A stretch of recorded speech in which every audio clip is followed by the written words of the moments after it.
Deuxième partie du vestiaire Radio Olympique TV avec la partie amateur. Et Geoffrey, on va s'intéresser à la Fédérale 1 et au derby qu'il y avait la semaine passée du côté du stade des Closades à Lavore, puisqu'il y avait Lavore-Groyer. Tu nous as préparé un petit focus sur cette rencontre. C'est ça, on avait le derby ce week-end entre Groyer et Lavore. L'ASV qui restait sur une belle série de 4 matchs sans défaite et qui voulait absolument confirmer contre cette équipe de Groyer. Groyer qui a une grosse difficulté mais qui est toujours pas mort mathématiquement. Si on peut voir le tableau, voilà. Groyer qui est dernier avec 8 points, Lavore qui est troisième avec 46 points. Et donc on va faire un petit focus du coup, tu l'as dit, sur ce match. Groyer qui jouait un petit peu ses espoirs de survie dans cette partie. Un match compliqué, des conditions difficiles, le vent, la pluie, un terrain détrempé. Ça aurait pu profiter aux Groyetois. Mais comme souvent cette saison, c'est Lavore qui fait la meilleure entame. Lavore qui plante un essai d'entrée de jeu après 7 minutes de jeu. Donc il prend d'entrée le score. Sachant que Groyer a commencé en infériorité numérique, ils ont pris un carton jaune dès la 3e minute de jeu. Ensuite, Groyer tente de réagir suite à cet essai, mais leur indiscipline et leur maladresse fait que malheureusement ça passe pas. Et ils encaissent un second essai à la 34e pour finir la première mi-temps sur le score de 14-0. Et après la seconde mi-temps, le jeu s'est bien plus appauvri, la pluie qui a redoublé de force, et du coup ça a pu montrer la solidité défensive des Vauriens dans cette seconde période. Et suite à une belle action de plus de 8 ans de jeu, c'est Lavore qui plante le 3e essai, l'essai du bonus, à la 78e minute de jeu, donc juste à la fin du match. Et Groyer qui a fini la partie à 14 suite à un carton rouge un petit peu idiot, on va dire. Le pilier de Groyer qui mime un coup de boule sur un joueur de Lavore à la dernière minute de jeu, donc il prend un carton rouge bêtement. Et au final, Lavore parvient à s'imposer avec le bonus sur le score de 24-0. Et c'était pas arrivé depuis très longtemps. À noter, c'est la première fois depuis plus de 10 ans que Lavore gagne avec le bonus dans le derby. Donc très très bonne opération pour Lavore, du coup, qui est remonté 3e au classement. Mais attention, parce que pour ces Vauriens, il reste 4 journées difficiles contre Strasbourg, Mâcon, La Seine et Nîmes, qui sont 4 concurrents directs. Voilà, Strasbourg premier, Mâcon second, Nîmes 4e et La Seine un peu plus loin 6e. Et ensuite, du côté de Groyer, ça va se compliquer encore plus vu qu'ils sont maintenant à 10 points du 8e Grasse contre qui ils vont jouer dans 2 semaines après la réception de Dijon qui est aussi concurrent direct. Et là on le voit, les prochains matchs de Lavore et Groyer. Lavore se déplacera à Strasbourg demain, alors que Groyer recevra Dijon qui est juste devant eux au classement. Voilà, c'est le match, c'est un des matchs importants pour Groyer. Maintenant, tous les matchs sont importants jusqu'à la fin de la saison. Il faut au moins s'imposer à domicile. Et après, on verra, on fera les comptes à la fin, mais ça va être compliqué pour Groyer, on le dit, jusqu'à la fin de la saison. Xavier, qu'est-ce que tu penses de ces deux équipes, Lavore et Groyer? C'est bien parce qu'on a des équipes dans le Tarn encore en Fédéral 1. Il faut rappeler qu'à l'époque, il y a eu 6 clubs dans l'élite, dans le Tarn. Il y avait Carmaux, Albi, le Tarn est une terre de rugby. Bon, maintenant, c'est un petit peu difficile parce qu'avec les finances, c'est le nerf de la guerre, on y revient toujours. Je suis un peu triste pour Groyer parce que c'est un club qui fait un petit peu l'ascenseur entre la Fédérale 2 et la Fédérale 1. C'est difficile, c'est compliqué, comme disait Geoffrey. Pour l'avoir, c'est bien, parce que derrière, il y a un peu plus d'argent quand même, il faut dire ce qui est. Il y a une belle qualité de joueurs dans cette Fédérale 1. Bon, après, on ancre au-dessus avec cette fameuse poule élite de Fédérale. Mais je pense que pour Groyer, ça va être très difficile, parce que dans la poule, il y a vraiment de très très bons joueurs. Et, en général, de très très bons joueurs en Fédérale 1. Après, des fois, ça permet de mieux repartir, mais cette bascule, cet ascenseur Fédéral 2, Fédéral 1, où ils vont dominer, s'ils redescendent, je ne leur souhaite pas, bien sûr, il reste les matchs que Geoffrey nous a présentés, mais pour moi, là, 10 points, ça fait beaucoup. En plus, il faut regarder les confrontations directes avec les points de terrain, avec les adversaires, regarder ce qu'ils ont fait à Grasse, regarder ce qu'ils ont fait à Dijon, quand ils vont les recevoir. C'est dur, c'est une saison difficile pour ces clubs du Tarn. Il y a beaucoup de clubs dans le Tarn, et puis moment de crise, avoir de l'argent, avoir des possibilités de recruter. C'est pas si simple que cela, gérer un club aujourd'hui, à tous les niveaux. Et oui, et on va continuer avec nos clubs tarnais, notamment en Fédéral 2, où Mazamet et Gaillac. Mazamet n'a pas joué la semaine dernière, Gaillac s'est incliné logiquement, on va dire, chez le leader serré 30-13. Oui, c'est ça, Mazamet, donc le match contre Salon qui a été reporté à cause de la neige, le terrain enneigé à Mazamet. Mazamet qui est 5e à 5 points du second, donc qui a potentiellement un bon coup à jouer sur la fin de saison. Surtout qu'ils ont un calendrier assez favorable. Ils jouent Balma, Prades et Salanque. Bon, hormis serré à la dernière journée, mais sinon c'est que des équipes de bas de tableau. Donc on espère que pour Mazamet, on puisse voir une belle fin de saison. Et du côté de Gaillac, tu l'as dit, Juju qui s'est incliné logiquement contre Serré, 30-13. Mais après, Gaillac qui est 6ème à 3 journées de la fin, mais qui a un calendrier très compliqué parce qu'il joue le dernier Casino d'Arrier le week-end prochain. Mais après, ils vont jouer contre Leucate et Millau. Donc deux équipes de haut de tableau qui vont tout faire pour jouer les phases finales, donc ça va être compliqué pour Gaillac. Et du côté de la Fédérale 3 maintenant, ça se passe bien pour Saint-Sulpice. C'est ça, Saint-Sulpice, le promu qui est en pleine bourre en ce moment. Saint-Sulpice qui est sur 5 victoires consécutives pour l'instant dans le championnat. Et donc il y a sur une victoire à l'extérieur contre Bonencontre 17 à 9. Grâce à cette victoire, ils sont 3e avec 49 points. Et avant de jouer, 3 concurrents directs qui vont jouer FCTTR, Montauban et Nègrepolys. Donc on va voir si Saint-Sulpice va réussir à tenir contre ces 3 concurrents, on l'espère pour eux. Parce que pour un promu, ils font quand même une très très bonne saison. Ouais, ça marche très très bien pour les partenaires de Hichem Kamni. Et demain, Saint-Sulpice qui recevra Nègrepolys. On va continuer avec l'honneur et notamment la poule 1. Oui, Florian qui réalise aujourd'hui l'émission, passe à l'honneur la poule 1 avec L'Isle-sur-Tarn et Saint-Jury. Saint-Jury, pas de miracle, Saint-Jury qui jouait contre le leader, la vallée du Giroux. Le leader qui domine largement sa poule. Et Saint-Jury qui s'est incliné sur le score de 20 à 10. À noter quand même que pour Saint-Jury, c'est un score pas si mal, vu que c'est la seconde équipe qui a encaissé le moins de points à la vallée du Giroux. Après Mazar qui en avait encaissé 11, là Saint-Jury sont qu'à 20 points. Donc c'est quand même... à 10 points. Oui, ils ont encaissé 20 points. Donc c'est quand même une perf à noter. Et il reste une journée dans cette poule pour Saint-Jury qui va recevoir Haute-Rive. Donc ils vont certainement s'imposer, vu que Haute-Rive est quand même pas mal en galère cette année. Ils n'ont pas gagné un match de la saison. Donc Saint-Jury qui devrait finir la saison sur une victoire. Et les Polices sur Tarn, on a également perdu à la maison contre Mazères. 24 à 7. Ça fait 10 défaites consécutives pour cette équipe de l'Isle-sur-Tarn. Et c'est la 6e à la maison cette année aussi. Donc c'est pas top pour l'Isle-sur-Tarn. Ils sont 9e au classement avec 20 points. Mais après, ils sont pas chauds de se maintenir encore ou pas, parce que le maintien va dépendre des descentes de Fédéral 3. Donc faut voir. C'est vrai que ça aussi c'est... On verra en fonction de Saint-Jury. Pour les clubs. Et là aussi, tu regardes un tout petit peu. Oui, je suis Saint-Jury. Ouais. C'est bien, ils ont fait une belle performance, comme disait Geoffrey. Ils avaient bien chargé à l'aller. Je crois que c'est le match que vous aviez retransmis sur Radio Olympique. Oui, c'est ça. J'avais vu. Vallée du Giroux en Fédéral 1, il n'y a pas si longtemps. Donc ils sont repartis. Gros club, avec des moyens. Ils veulent revenir. Saint-Jury, c'est bien, je suis content, parce que c'est un club que j'ai côtoyé. On est parti en promotion d'honneur, on est monté en honneur, on est revenu en Fédéral 3. Ils sont entraînés par de bons coachs, Lionel Viguier et Patrice Serre, qui étaient au Sporting Club Albigeois.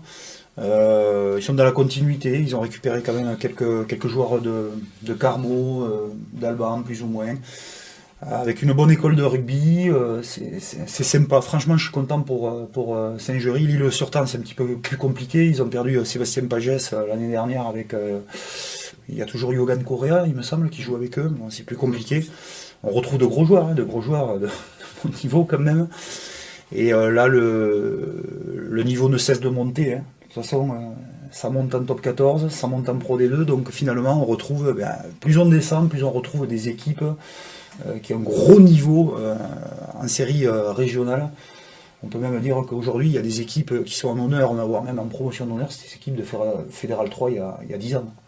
Enfin, pour moi, c'est ce que je regarde, je constate un peu. Et quand on voit les matchs, ça joue bien au rugby.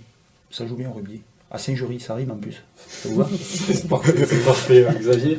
On va passer à la poule 2, Geoffrey, de ce championnat honneur avec Canton d'Alban et Soragout. Canton d'Alban et Soragout qui devaient recevoir ce week-end, mais qui n'ont pas fait le week-end dernier, mais qui n'ont pas joué, le match a été reporté. Ils vont jouer demain, donc Soragout qui va recevoir Bressol et Canton d'Alban qui va recevoir le TUC. Donc Soragout qui peut plus jouer la qualif, vu qu'on le rappelle, en honneur, c'est les 4 premiers seulement qui sont qualifiés pour la qualif. Qui sont qualifiés pour les phases de finale, pardon, je vais y arriver. Et Soragout qui reste sur une victoire il y a 2 semaines contre Moissac, 46 à 0. Et du côté d'Alban, on marque un peu le pas en cette fin de saison, même s'ils sont encore très très bien classés et qu'ils ont du coup un match à moins, ils restent sur quelques mauvaises performances. Mais je pense que il reste 2 matchs à jouer pour Canton d'Alban contre des mal classés, donc ils devraient facilement s'en sortir. Ils vont jouer le TUC et Moissac si je me rappelle bien. Non mais Alban c'est fabuleux parce que Alban c'est ancestral quoi. C'est de famille. T'as les Poustoumi, les Combes, les Poustoumi, les Recombes. Tu joues de famille en famille, de cousin en cousin, de père en fils. Et je trouve ça exceptionnel. Il y a dans le jeu et dans l'identité de ce club. Pour moi, ce serait un compliment. De l'époque du Stade toulousain, c'est le Stade toulousain de la série, quoi. C'est une identité, jeu debout. Alors c'est plus trop ça le Stade toulousain. Il va être content d'ailleurs quand il va entendre ça. C'est des Carbo qu'on salue. Voilà, je salue tout le monde, d'ailleurs tout le Stade toulousain. Mais voilà, c'est ce jeu debout en permanence, le super 3/4, une belle école de rugby sur leur colline là, perchée avec leur neige. Ils étaient premiers d'ailleurs à un moment là, parce que oui, c'est un match de retard. C'est un match de retard. Ça. Ils sont restés très longtemps premiers. Mais ils ont dominé la poule toute la saison, ils ont été largement. Je crois que c'est la première fois qu'ils sont pas premiers. Parce qu'ils ont oui. C'est cet état d'esprit que j'adore. Tu vas jouer dans ce creux, dans cette cuvette là, il y a le public, c'est bondé, c'est blindé, ça respire le rugby, ça sent le camphre, quoi, les valeurs. Et puis il y a la transmission. Ça c'est important, des anciens avec ces jeunes. Alors, on salue tous les Poustoumi, tous les cons qui continuent, qui fassent des bébés, et qu'Alban continue. Ils sont à leur niveau, et j'espère peut-être qu'ils peuvent, qu'ils montent en Fédéral 3, ça serait bien. On leur souhaite aussi. On avait parlé avec Cyril Ricardo, s'ils jouent la montée, là, en fait, s'ils finissent, les 80 sont qualifiés en demi-finale, je crois. Oui. Et les 2 finalistes montent à Fédéral 3, et c'est l'objectif du club aujourd'hui, ça a été clairement affiché, quoi. Et c'est ce qu'on leur souhaite. Après, il faudra vendre un peu plus que de la viande, des vaches, tout ça. Ils y étaient, ouais, il y a 5-6 ans, me semble-t-il, de mémoire, hein, comme cela. Mais ça a toujours bien joué au rugby, de super joueurs. C'est vraiment une belle école de rugby, un beau club, ce club d'Alba. Eh bien, on leur souhaite de Absolument. monter en Fédéral Voilà. 3. On leur Voilà, souhaite il faut le qu'ils montent meilleur. à Fédéral 3. C'est les Tarniers, ils montent. Le canton d'Alban. Et on va passer Paul Émile à la. Ah non, Non, d'abord la la promotion. promotionneur. Il ne faut pas oublier avec Carmo. C'est Carmo, ça. un club que tu as bien connu en plus, Xavier. Ouais. Carmo qui galère un petit peu en ce moment là, ils sont un peu en chute libre au classement depuis quelques journées. Ils étaient. C'est serré là. Ouais, on le rappelle, ils étaient 3e il y a 5 journées, ils sont descendus à la 8e place, mais c'est extrêmement serré, tu as dit Xavier. Et donc Carmo qui n'a pas joué ce week-end contre Espanyol, le match est remis à demain. Et on espère pourquoi pas une victoire avec bonus offensif pour Carmo qui leur permettrait de recoller, de remonter à la 5e place et de jouer pourquoi pas une qualif ensuite à la dernière journée contre Saint-Jory. Donc on va être tout cœur avec les Carmosiens pour la qualif. À Espalion, il faut mettre le casque à pointe. Hein. Parce qu'en bas, là, les spectateurs, alors, ils remplissent la moitié de la tribune et ils partent des 40 jusqu'à l'embut. Moi, je me rappelle d'une belle partie de Mouline avec Saint-Jury là-bas. Ça a duré longtemps, 3 minutes. Hein. C'était long. Hein. Et c'était très long. Hein. J'ai trouvé l'après-midi long. Hein. On a gagné 9-3 en plus. Un bon match. Hein. C'est intéressant. Hein. Les trois quarts étaient contents. Ils se caillaient tous. Là. Mais Carmo, là, non, mais il faut faut arrêter là, faut arrêter la spirale des descentes. T'es en Fédéral 2, moi j'ai connu en Fédéral 2. Champion de France quand même, dans les 3 divisions. En 1951, si je me trompe pas. Oui. François Larosa d'ailleurs, qui est notre président à Cagnac. Et surtout, champion de France aussi en junior. C'est pour ça que vous avez 4 étoiles sur le maillot, parce qu'il y a 4 titres, 3 titres majeurs dans les 3 divisions. Et il y a les deux seuls clubs en France qui ont ça, c'est Quillan et Carmo. Donc c'est quand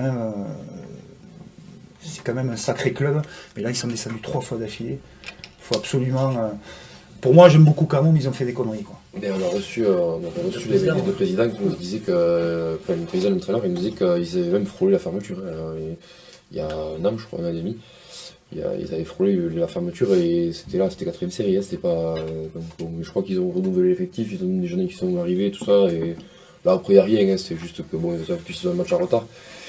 Et, je crois qu'il y a 6 points entre le 3e, le 4e et le 8e. Ils ont perdu qu'un match à la maison, je crois, en plus. Hein. Donc, au Brita bonus, ils sont pas la stat. Mais...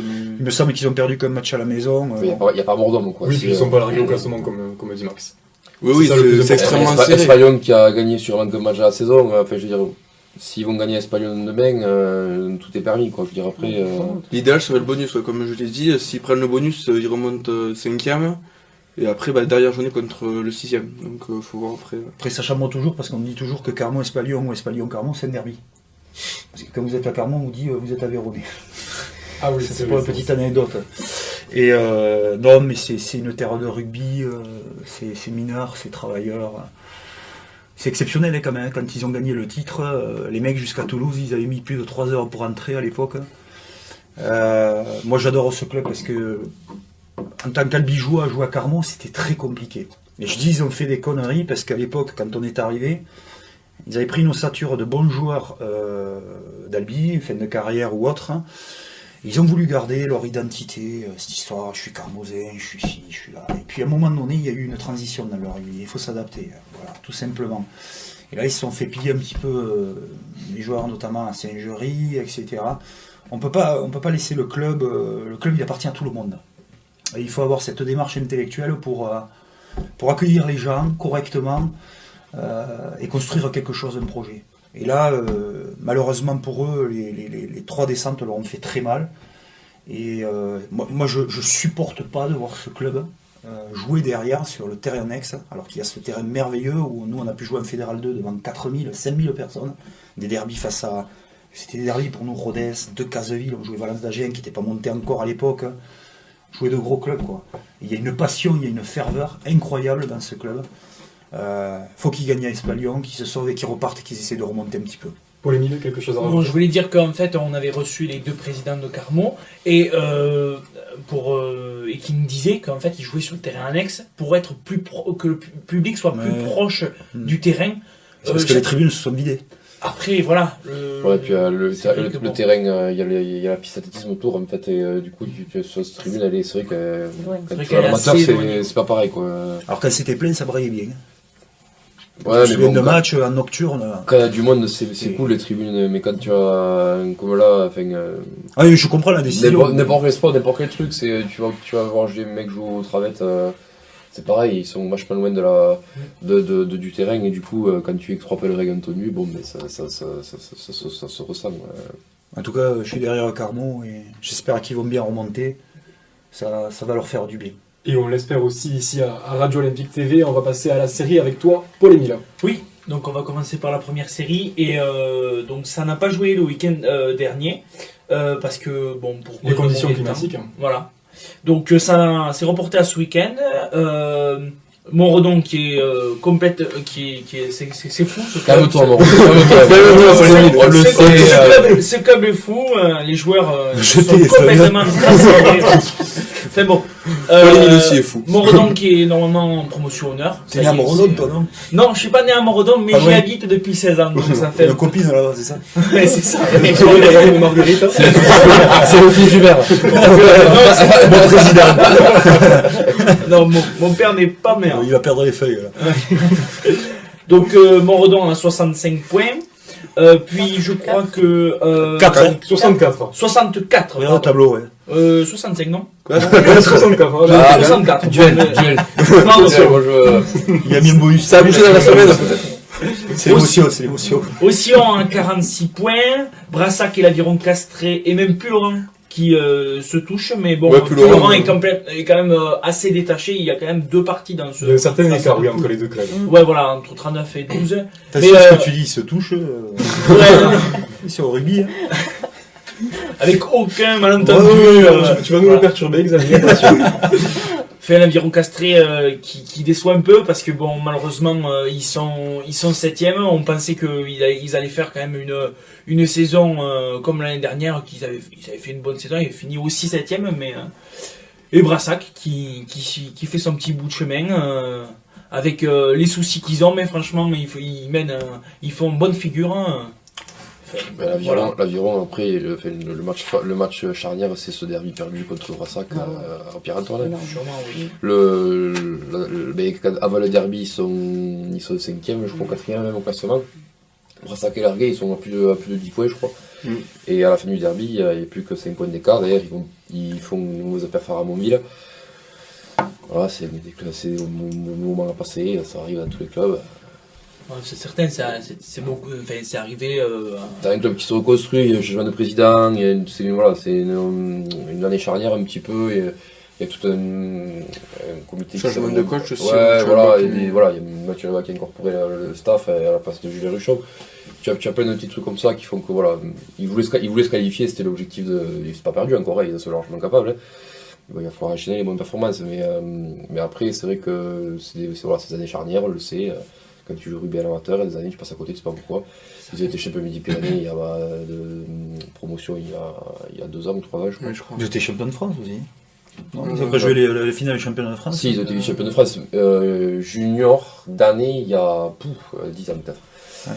Mais après, plus récemment, ils ont été champions Midi-Pyrénées, il y a promotion honneur, il y a pas si longtemps. 4 ans, ouais. Même la saison dernière où ils ont été champions, je crois, en réserve, non? Oui, la réserve a été champion, donc bon, il y a quand même des titres. C'est sûr qu'on peut très bien comprendre qu'un club passe à travers d'une saison comme ça, c'est sûr que bon. Mais en plus, t'es même pas à l'abri parce que tu vois, ils ont un match de retard. Si la 16e place est qualificative, voilà, ils sont pas à l'abri il faut acheter des victoires, hein, donc il reste 2 matchs. S'ils gagnent les 2, ils sont qualifiés. Mais c'est pas ça, c'est que ça. Après, il faut les gagner parce que là, c'est une mauvaise série quand même pour l'Aviron qui est sur 3 défaites consécutives, il me semble. Donc. Ah, mais c'est ce derby contre Brassac qui est très déçu. C'était un derby assez. C'était particulier. Brassac avait eu des soucis d'effectifs.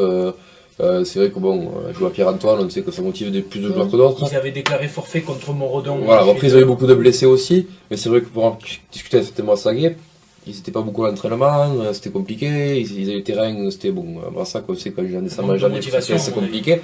Ouais, mais sauf que quand tu joues un derby à Pierre-Antoine, la motivation revient. L'Aviron fait un non-match contre Brassac et derrière ça les relance, quoi. Et pour en discuter un petit peu avec Saint Pouzin, qu'il avait un petit peu regretté qu'à jouer un match dans l'année, c'était jouer Brassac à Pierre-Antoine, parce que pour lui c'était clair que c'était l'occasion de les relancer. Mais voilà, après ça fait partie des poules les plus disputées, je crois, des championnats. Donc c'est vrai que c'est dommage de voir Yvan Castras à ce niveau-là. Donc on continue avec la deuxième série, et donc un match qui n'a pas été joué, c'est Laconne qui devait jouer contre Vivier qui est remis. Bizarre ça. Et... Vu le week-end dernier. Ouais, c'est sûr que bon. Après Rabastens qui gagne logiquement contre le dernier Briatexte. Vabre qui s'impose contre Valence d'Albi, c'est une bonne perf pour Vabre qui confirme sa deuxième place. Et puis Vielmur qui s'est incliné 17-0, oui, et ça a été compliqué aussi pour les partenaires de Camille Fontaine. Marsac qui s'est incliné à Ken Fonsegrive 14-0. Ça a été compliqué, et on va voir sur le classement Rabastens domine avec 67 points. Derrière on a Vabre avec 54 points. Les matchs, et c'est un peu plus compliqué pour Marsac. Marsac qui fait la très mauvaise opération du week-end. Pardon à Kent, c'est le gros mauvais coup du week-end. On va continuer avec la troisième série. C'est sûr. Donc avec Montagne Noire qui n'a pas joué contre la Bastide. Et donc du coup... ouais, voilà, Pugouzon était de repos. On l'a perturbé. On l'a perturbé, il a perdu le film. Et puis Montans qui s'est incliné contre le Rouget, c'est ça? Rouget, c'est ça? Oui. 13-6. Voilà, 13-6. Et du coup, la Bastille, ils sont contents de ne pas s'être déplacé à Montagne Noire, là, parce que là, tu manges. Ah, c'est certain que c'est un club qui est quand même assez compliqué à jouer, sur un gros public. Enfin... C'est un club qui était dans l'autre comité, qui a fondu les plombs et qui a été redistribué dans le comité Midi-Pyrénées alors qu'ils étaient dans l'Aude. C'était un petit peu curieux d'ailleurs, mais bon, ça s'était mal passé. Mais là-bas, le voyage est très long à la Montagne Noire. Très long. Très long et très compliqué surtout. Très compliqué. Le retour est pas facile. Ça joue épais. C'est sûr, le retour est pas facile. On continue avec la quatrième série. La quatrième série. On va revenir sur le carton du week-end. Briens qui s'impose largement. Tu vas rester trop longtemps, hein. À 0 face à Cagnac-les-Mines. Oui, voilà. On va résumer. C'est compliqué là quand le mec en face. 62-0. Non, mais. Tu vas charger toi. Voilà. T'es vraiment chargé. Bon, après, on est neutral, nous aussi. On peut faire venir Cagnac et Limine toute la saison, on les fait venir un jour, ils prennent le plus gros carton de la saison. Non, mais c'est incroyable. C'est dommage, on en parlait avec Xavier. Non, pas rien. Non, on en parlait, c'est dommage qu'on n'a pas diffusé le match d'avant de Cagnac Limite, du week-end d'avant. Que vous revenez dans 15 jours. Au match aller, où ils avaient fait une bonne perf, voilà. Donc bon, malheureusement, ça s'est passé comme ça. 10 essais, quand même un beau match. Voilà, on a trouvé quand même. Bon, malgré que ça soit un match à sens unique, malgré un match à sens unique, on a quand même vu une belle équipe de Brest, mais aussi une équipe de Cagnac qui a pas fait. Nul. Non, nul. Je pense pas que ça soit le mot parce que bon, on vous a quand même trouvé en place. Donc malheureusement, ça a pas tourné en votre faveur. Voilà, c'est une condition difficile à Cagnac et voilà, on souhaite que Cagnac retrouve là quand même. Non, c'est pas ça, c'est que bon. Il est gentil. Et donc on a pris, rappelle le score. 62-0. Merci. 10 essais. Voilà. Et après, ça, on n'avait pas dit rajoute. Ah ouais. Carreau, non, mais c'est. Les prochains matchs. Les prochains matchs, donc Brest qui se déplace à la Finan, pardon. Cagnac qui reçoit Brignemont le premier. Et c'est tout. Et Cambon-Cunac. Et Cambon-Cunac qui se déplace à Rignes. Voilà. Rignes. Rennes, voilà. Rignes. Ouais. Pour parler de la 4e série aussi, on a eu un message dans la semaine du président, de l'entraîneur de Sept-Fonds. Voilà, on voulait en parler un peu parce que bon, quand même, voilà, il fallait mettre au point ce que. Voilà, donc. Bon, on te sent mal quand même. Non, on voulait répondre, donc. On va lui répondre. On va lui répondre calmement. Voilà. On va lui répondre, on va lui répondre calmement. Je te laisse commencer, puis on complétera peut-être. Mais qu'est-ce qu'il a dit sur le message? Donc déjà, il a été dit sur le message qu'en fait, suite à l'interview de Xavier, qui avait parlé des tutorats de fédéral, Brignemont et non Sept-Fonds avaient des tutorats qui faisaient jouer, qui utilisaient beaucoup, et ça faussait un petit peu ça faussait un peu le championnat. Donc voilà, donc on a eu un message du président de Sept-Fonds, de l'entraîneur de Sept-Fonds. Qui est un bon mec. Voilà, qui a voilà. Et du coup, qui nous disait que par rapport à son équipe, lui, il avait que deux tutorats, qu'il avait fait jouer. Donc il a confirmé qu'il avait des tutorats. Voilà, il a confirmé qu'il avait des tutorats, voilà. Tout simplement. Et en fait, l'idée c'était pas de viser l'un ou l'autre. Alors en plus, je vais t'expliquer que contre Sept-Fonds, on avait perdu normalement, qu'ils méritaient leur place, qu'ils étaient là. J'avais parlé de Brignemont parce que Brignemont, tout le monde sait qu'ils ont des tutorats. Donc c'est sûr que quand on regarde la vidéo et qu'on bouche l'oreille gauche. Et que la droite, il y a un peu de miel dedans aussi, on n'entend pas forcément tout. Donc il y a des tutorats dans les clubs de série, dans tous les clubs de série, et ce que je disais, je mettais en avant que ça faussait un petit peu le championnat. C'est pas propre à la poule de Cagnac, c'est en 3e série, en 2e, en 1re. Quand tu prends des bus tout le week-end, la tronche, qui jouent pas avec leur club de fédéral, et que tu as des gamins en face de 20 ans qui commencent le rugby, ou des vieux comme moi qui avancent plus, comme des fers à repasser, c'est vrai que c'est difficile. Si on laisse faire ça, c'est pas possible, quoi. Alors après, je comprends qu'il y ait des clubs qui aient des difficultés à faire venir des joueurs. Il n'y a pas d'argent, on est dans le rugby amateur, on se fait plaisir, mais ça reste compliqué. Alors, je salue l'entraîneur de Sept-Fonds, il va se qualifier, qu'il dorme bien toute la semaine. Moi aussi, ça se passera bien pour lui. Il est en phase finale, ils ont gagné chez nous. Il n'y a rien à dire, ils ont très bien joué.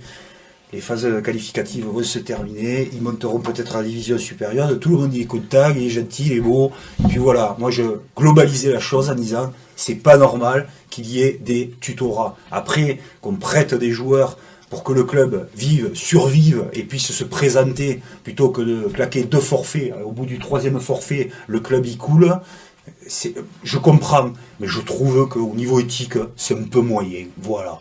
Donc là, je me suis bien nettoyé les oreilles, tout le monde a bien entendu. j'ai bien parlé ou mal parlé.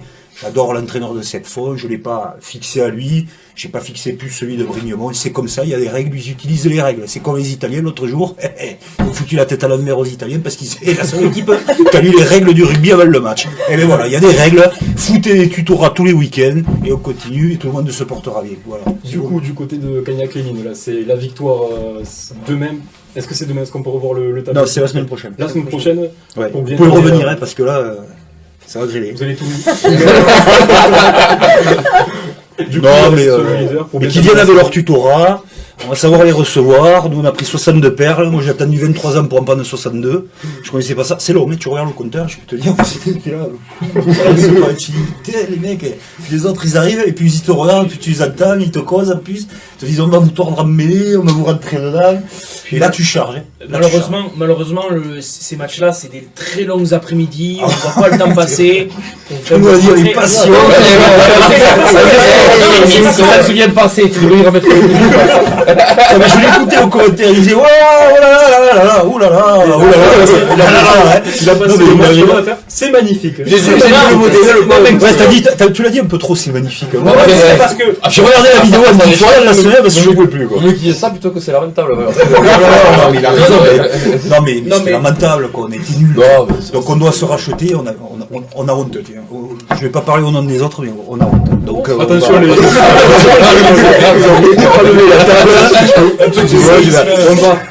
Faut la fixer là, faut mettre. Et, non, mais c'est vrai, il faut qu'on se rachète. Plus moi, c'est mon dernier match. Il y a des jeunes, comme je disais, c'est un club caramé.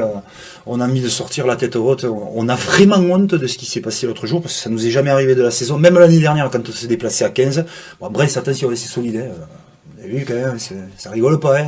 Puis ils ont pas des têtes, les mecs, c'est pas des enfants de cœur. Hein. Non, c'est sûr. Tu les sens, hein, donc c'est une belle équipe, ils sont forts dans les lignes, ils ont un rugby construit. Bon, nous, on s'entraîne pas, on est 7, 8, 5 à l'entraînement, c'est pas possible, quoi. Comment faire venir les gamins maintenant à l'entraînement? Moi, je sais plus. Alors, c'est pour ça que j'ai dit cette année, c'est l'année de trop, j'arrête parce que. Et on va me vouloir hein, de dire ça. Hein. Moi, le premier, je m'entraîne plus. Parce que je vais foutre à 41 ans de faire des fractionnés, quoi. Je préfère aller galoper chez moi autour de la campagne, regarder s'il y a des champignons ou pas. Non, mais voilà. Non, mais... Je comprends pas aujourd'hui qu'à 20 balais, ça doit être dans tous les clubs, vous en parlez avec Brassac, tout le monde, pas faire monologue. Les mecs, ils viennent pas. Moi, je couchais avec les crampons, quoi. Non mais je comprends pas ça, expliquez-moi parce que je te rassure Xavier, c'est même présent. C'est de la folie. C'est même présent. Internet, les téléphones, les machins, si tu veux. Mais moi, je suis pas vieux, mais quand j'étais jeune, qu'est-ce que je faisais quand j'étais petit? Avec les copains de la rue là, on faisait du vélo, du machin. On joue au rugby. C'est comme ça que je suis au rugby. C'est parce que moi, je joue au rugby, je suis allé au rugby, je joue au rugby. Et maintenant, les mecs, qu'est-ce qu'ils font? Ils restent à leur chambre, ils sont sur le téléphone. Mais c'est ça. C'est le moment d'arrêter. Tu disais 20, 21 ans, mais même avant, hein. À 16 ans, les types, tous les clubs se battent pour que les jeunes ils viennent s'entraîner, quoi. Voilà, je suis désolé. Moi c'est pareil. Moi je suis pas de ce type-là. Moi j'aime m'entraîner au rugby parce que bon, si tu t'entraînes, c'est beau ce que c'est tu la dis. paix. Je le dis. Tu veux pas signer à Cagnac? J'allais te le proposer. Et nous là, on récupère quelques joueurs là. Ah, j'ai une question d'ailleurs sur ça. Vas-y Esteban. Vu qu'au rugby à 13 on est un peu plus évolué que. Je suis à 13. Je suis à 13. Est-ce que ça serait pas le moment, Cagnac et Carmont, ça se touche, de faire une entente, comme on disait, le rugby de clocher, c'est la mais en fait, c'est bien ta proposition, mais je te disais, tout à l'heure je te parlais de Carmont quand j'étais en Fédéral 2, ils supportaient pas qu'il y ait des joueurs d'Albi dans l'effectif, c'était les Carmousins eux-mêmes, les joueurs. Putain, t'étais là. Excusez-moi pour le putain, mais je me lâche. Hein. Bon, c'est pas grave. On a dit bien. T'étais là pour club, tu portais le maillot. Moi, je sais pas, l'autre jour, tu regardes Cagnac, t'as le mineur, quoi, sur la mine, je sais pas. Juste pour savoir, Xavier, en début de saison, c'était quoi les objectifs qui avaient été mis par Cagnac sur ce championnat? Déjà, l'année dernière, on avait pris des timbres tous les week-ends, mais pas de gros, hein. On n'avait pas pris Faut changer de caméra. Il a déjà lâché lui là. Il a un peu tôt. Il a craqué déjà. Lui c'est pardonne lui. Non mais il est bien. Non, l'objectif c'était, on avait eu 3 victoires l'année dernière, cette année on était à 5, on aurait pu en avoir 7 ou 8, on a perdu 2 matchs à la maison qui nous ont fait très très mal. On voulait se qualifier. En plus il y a un groupe de qualité. Mais ils s'entraînent pas. Vous êtes combien dans le groupe au total? Dans le groupe, on doit être c'est dur, hein, on est 27, 26. Hein. Et tu comptes sur... il y a des feuilles de match qui a 21. Alors en plus, une fois, je vais raconter une anecdote cette année. On va à Brignemont, là, où ils ont les tutorats, comme partout, je te le dis. Il y a partout. T'as l'entraîneur de cette forme, et je te salue, on va boire un coup ensemble, quand tu veux. Il y a partout des tutorats. Et on va là-bas. Mais je m'en fous, je dis ce que je veux. On va à Brignemont, on part. Déjà, t'es 19, quoi. Alors tu ramas, tu dis, on va charger, mais on va s'accrocher. 12-3 à la mi-temps, on était bien. On a pris 30 à la fin, bon, c'était long, là aussi. Et après, les bus, là, il faisait 1m95, là, j'ai pris plein de fer, au moment, il m'est monté dessus. Blah, je sais plus si j'étais à Brignemont ou à Rome, quoi. Mais qui m'a endormi. Bon, bref, qu'est-ce qu'ils font, les entraîneurs, tout ça, ils donnent des licences, 20, quoi. Putain, ils m'ont oublié 3 licences. Mais tu te retrouves à 17. Ils m'ont oublié 3 licences. Alors, les mecs, ils pleuraient tous, quoi. On avait fait 150 morts, on a l'aller. 300 avait le retour, tout dit. Mais c'est marrant, quoi. C'est un truc de série. Mais il y a des tutorats. Tu y tiens, c'est tutorat. Et il l'a confirmé. Il a dit, il a j'ai confirmé écouté. sur un match ou deux. Tiens, bro, le débat écho. Mais oui. On va pas revenir là-dessus, sinon Xavier va continuer à s'exciter sur le sujet. Il m'a dit, il faut se détendre ici. Mais t'as Sylvie à côté en plus, donc rien de mieux pour être détendu. T'es tendu quand je suis arrivé là, elle est bien. Ça va, plus l'émission avance, mieux je me sens. Et bien on va continuer à avancer, vu qu'on va passer, on souhaite le meilleur bien sûr à Cagnac demain, la semaine prochaine face à Brignemont. Fais attention à ce que tu vas dire. Et on va passer au rugby à 13 avec toi Esteban, puisque ce soir on peut suivre sur Radio Olympique TV Albi contre Limoux. C'est ça. Donc Albi qui reste sur une victoire en championnat contre Villeneuve 32-28 et qui reste la semaine dernière, ou il y a 2 semaines, victoire en coupe contre Villefranche-de-Rouergue. Albi qui reçoit Limoux cet après-midi à Mazicou. Limoux champion en titre, donc second championnat. Donc là ça va être peut-être un match compliqué pour les Albigeois. Albigeois toujours 6ème, c'était les objectifs de saison par Eric Anselme et David Collado. Il fallait rester pour 2e saison en Ligue 1. Le groupe se construit peu à peu, il y a quelques problèmes d'effectifs, mais bon là ils sont à leur place. Après on voit toujours que les Ignans restent premiers, Limoux second, Carcassonne, Saint-Estève, donc c'est toujours la même chanson en Ligue 1. Le Théo, nos voisins de Toulouse qui font une saison difficile avec encore pas de victoire cette année. On va enchaîner sur l'élite 2 avec l'élite 2. Bon, D1, on peut rester D1. Avec Réalmont qui se déplace demain à Trentels. Réalmont 4ème avec 20 points. On voit aussi que c'est tricolé avec Pujols, Réalmont, Sauveterre de Comminges pour être dans les 4 qualificatifs. Peut-être une D1, une élite 2, si on va y arriver. Non, toujours pas. Alors c'est peut-être à la DN2, on sait pas, on avance un tout petit peu pour pas qu'il y ait trop de blanc. Alors bon, un petit moment de flottement. Voilà. Élite 2. Alors, l'Escure qui reste sur une 24 à 20 en terre catalane à Bao. Bao du coup qui fait la belle opération, qui remonte sur le podium à la 3ème place. L'Escure second est toujours collé à Villefranche-de-Rouergue qui a un match en retard vu qu'ils n'ont pas joué contre Montpellier le week-end dernier. L'Escure qui reçoit Villegayenc demain. Pourquoi ils sont moins 1 Montpellier? Qu'est-ce qu'ils ont fait? Il y a eu un forfait je crois. Ah ouais? Aussi, ouais, il y a eu un forfait en début de saison. Ah, ils sont même pas 0 alors. Ah non. Les pauvres. Mais comme Autori dans... Ouais. Oui, Autori, c'est problème forfait. Donc. Ouais, il me semble. Ouais. Le carton peut-être. Du coup on va passer Ouais, ou maintenant à la... le carton peut-être aussi. On va passer à la DN2. On va passer à DN2 pour clôturer donc cette poule tarnaise. Avec aussi Mazamet toujours premier, Villefranche d'Albi 3ème, suivi de la réserve de l'Escure. Et Saint-Pierre de Trévisy toujours en queue de peloton avec 12 points. L'Escure qui se déplace à Villefranche, aussi qui reçoit Villefranche d'Albi et Saint-Pierre de Trévisy qui reçoit Villeneuve de Rivière ce week-end. Est-ce que tu peux nous parler un peu du match qui sera à suivre ce soir sur Radio Olympique TV entre Albi et Limoux? Ouais, donc Limoux, toujours concurrent direct. Albi qui peut-être qui va se baser cette année sur la Coupe de France, vu qu'ils sont en demi-finale contre Carcassonne fin mars. Donc je pense que ça va être un match pas de transition, mais un match peut-être qui vont, avec les ambitions qu'ils ont cette année, ça va être vraiment compliqué d'aller chercher une victoire contre Limoux qui vient armé. Donc réponse ce soir à 18h sur Radio Olympique. Et voilà, et on va conclure l'émission sur Ceci Esteban, donc Albi Limoux ce soir à partir de 18h sur Radio Olympique TV.